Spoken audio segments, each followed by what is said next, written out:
Hold on. I'm gonna get a little closer. Welcome to Paranormal Nightshift, your home for all things that go bump in the dark, and your fan stories told here. Today's story comes in from Alex, and is called The Ghost Tour. Like most college kids, summer break came by, and, well, I was broke. I went back home and decided to hang out with Mom and Dad. They were paying for college. Their stipulations behind it was that I had to go on vacation with them and hang out with my little sister. Not that a family vacation to Savannah sounded wonderful, but again, Mom and Dad insisted I go to college. They were paying for it, so I'll do what they asked me to do. I went down to Savannah with Mom and Dad, and of course, I got stuck babysitting. Call it babysitting, but my little sister's 14. She likes a lot of the things that I like, video games and stuff like that.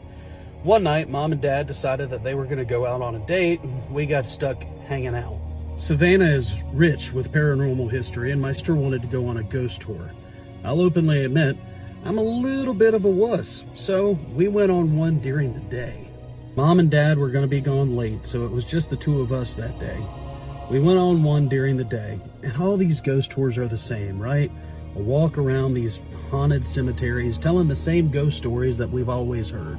The town witch is buried here, and she's cursed to walk the streets. The old sailor man who died at sea has come back, and he's going to walk the shore. The widow who never was.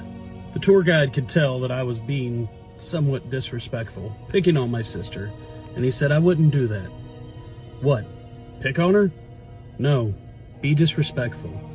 These spirits are real, regardless if you believe in them or not. These things actually happened. You ever seen those really old headstones that have pictures on them? The resemblance to me and the widow's husband was uncanny.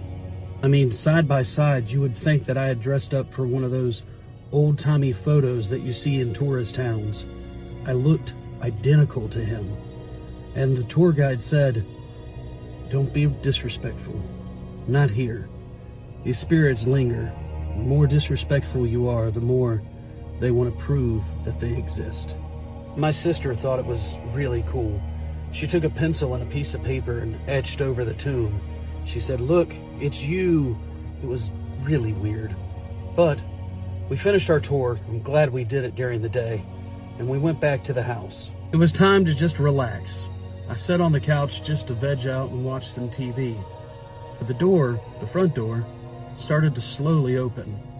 I got up and slammed the door, made sure to give it a good jiggle too. It was all the way shut. But before my butt even hit the couch, the door opened again. This was kind of eerie. But again, it wasn't too late in the evening, maybe 8 o'clock. The sun was still out. I got up off the couch again and shut the door. But the moment I turned my back to the door, the wind caught the door and blew the door open. This is ridiculous. Come on in, why don't you? I should have never said that. The wind blew me back and I fell on the chair. There in the doorway, a woman, the bride. Her skin was gray and rotting. Her hair was long and black and greasy. Her eyes were out. I could see into what looked like her skull. She was dark and pale. I tried to scream, but I was frozen in fear. She walked towards me as I sat on the chair. She began to come closer and closer towards me. I could hear the sounds of pops and creaks as she walked, like stiff bones becoming loosened. She straddled me as if you were a lover sitting on a chair. She pulled her hair back as if she was going to kiss me, and I saw her rotting face for the first time. It was the same face that my sister had sketched down from the headstone. I could smell the rot in her breath, teeth decaying. She reared back as if she was going to kiss me, her tongue like a snake moving around in her mouth. Then my sister entered the living room and screamed, "Get off of him!" The creature hissed and howled, making a sound that I've never heard before. It vanished in thin air. We were both terrified. We ran out of the house and didn't know what to do. The tour guide, that's what we should do. The tour guide, he'll know what to do. He told us not to be disrespectful. How do we fix it now? We told him what had happened, and he, of course, actually believed us. He said, "Did you take something? Did you take something from the cemetery? Did you do anything? All we could think of was the sketch. The sketch that my sister had done.